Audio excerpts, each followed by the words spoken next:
As two explosions ripped through the air, thick smoke and flames instantly replaced the cheers. Debris flew everywhere. Parents who'd lost their children wailed in anguish, their heart-wrenching cries piercing through the chaos. Boston police officer Tommy shouted for backup, then dove straight into the epicenter of the mayhem, directing evacuations and helping move the injured while yelling into his radio until his voice was hoarse. The FBI quickly arrived on scene and took control. Based on the evidence, Kevin classified the case as a terrorist attack. Once designated as terrorism, everything changed. This was no longer just a local Boston crime, but a national incident. If this was terrorism, the attackers might strike other locations. Kevin immediately set up a command center. The scene became a labyrinth of evidence: bomb fragments, backpack remnants, scattered ball bearings. The massive amount of surveillance footage would be key to cracking the case. Soon, an agent spotted a suspicious individual. Meanwhile, Tommy had just gotten home after an exhausting day when Kevin called. As a local cop, Tommy knew these streets like the back of his hand. Kevin showed him the suspect's video, then revealed a scale model of the Boston bombing site. He needed Tommy to reconstruct the explosion scene and trace the suspect's movements to identify which shots might have captured clear facial shots. They eventually zeroed in on two suspects. Though the photos were grainy, anyone who knew them would recognize them instantly.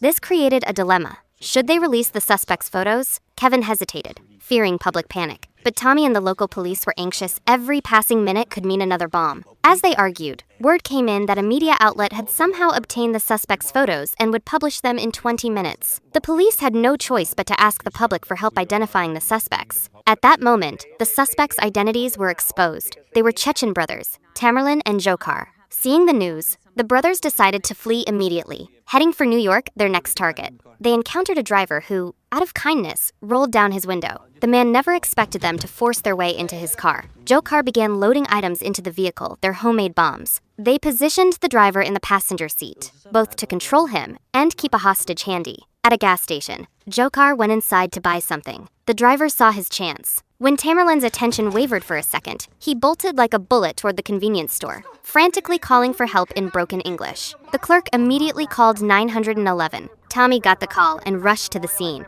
A patrol officer soon spotted the suspect vehicle. As he approached, Tamerlan stepped out, and an intense firefight erupted. To escape quickly, the brothers lit their homemade bombs and began hurling pipe bombs filled with ball bearings as more officers arrived for backup. When the police chief arrived and saw his officers pinned down, he managed to wound one of the criminals with precise shots. Dzhokhar immediately threw a bomb, but fortunately, the distance prevented serious damage. As police reinforcements kept arriving,